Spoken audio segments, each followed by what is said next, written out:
lucrativos. Temos a destinação de um valor aproximado de 30 milhões para os projetos durante 2 anos. Todos os projetos eles têm que ser de esporte educacional, tá? Nesse caso. E aí a nossa proposta é justamente promover o acesso democrático aos recursos da Petrobras. Um ponto que eu esqueci de colocar é que, nesse programa, a gente tem a destinação de 265 milhões até 2014.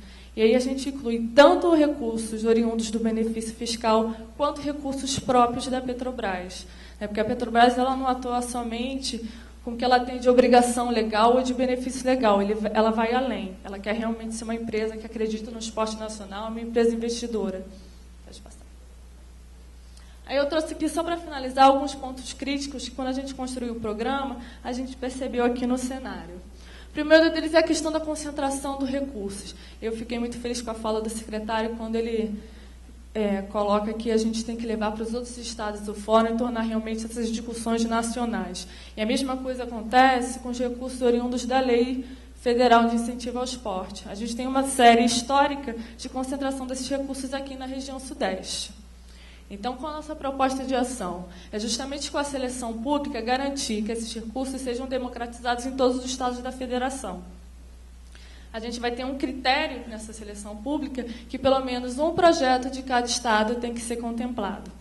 Só que não seria suficiente a gente determinar esse critério sem que a gente oferecesse subsídios, né, para que a gente receba realmente projetos de qualidade bem estruturados em todas as regiões. Então, o que a gente propõe? Assim como é realizado na seleção pública da área social e da área cultural, a gente realiza caravanas em todos os estados brasileiros, que, na verdade, são oficinas de elaboração de projetos.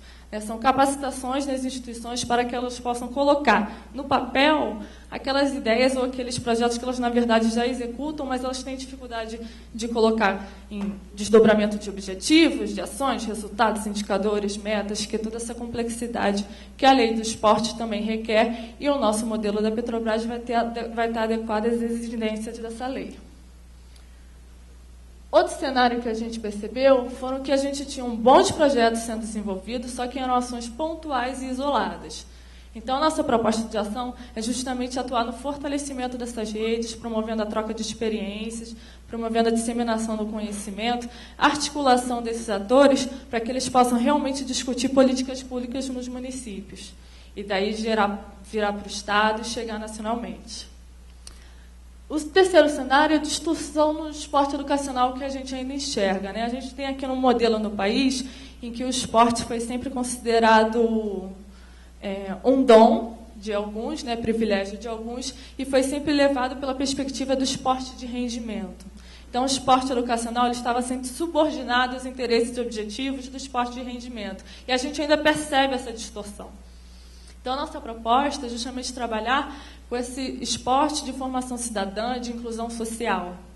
E como é que a gente faz isso? Promovendo debates, capacitações, disseminando tecnologias sociais, para que essa perspectiva inclusiva, de educação integral, seja realmente trabalhada, não só nos centros de referência, não só nos projetos apoiados, mas também pelos professores da rede pública, que a gente deixe de dividir as aulas que os professores ministram nas turmas. Meninas vão jogar futebol, meninas vão jogar queimado, né? Acho que todo mundo aqui já deve ter tido pelo menos um pouco dessa vivência. A gente quer qualificar, a gente quer aulas que valorizem a diversidade, que respeitem as diferenças, que trabalhem os alunos e os adolescentes como sujeitos, construindo, assim, cidadãos para o futuro. E um último ponto, a gente tem a questão da fragilidade na gestão de projetos, que, na realidade, já é uma experiência que a gente tem da área social da Petrobras, que as organizações têm dificuldades em colocar no papel e, na verdade, sistematizar os bons resultados que elas obtêm. Então, a gente tem um sistema de monitoramento do investimento social, que já existe para a área social, que também será usado para esses projetos de esporte educacional, que é, na realidade, uma provocação às instituições a sistematizarem os resultados e a demonstrarem o bom projeto que elas têm feito, né? Então, a gente tem indicadores, como, por exemplo, a melhora no desempenho da educação escolar dos alunos que participam dos projetos, que são indicadores importantes que conseguem colocar também o esporte como pauta prioritária para os governos. Porque se a gente não tem os resultados, se a gente não demonstra que o esporte impacta positivamente na vida das pessoas, a gente não consegue colocar o esporte como pauta prioritária. Bem, eu espero ter contribuído um pouco aqui para a discussão. Acho que é legal a gente abrir agora para o debate. Obrigada.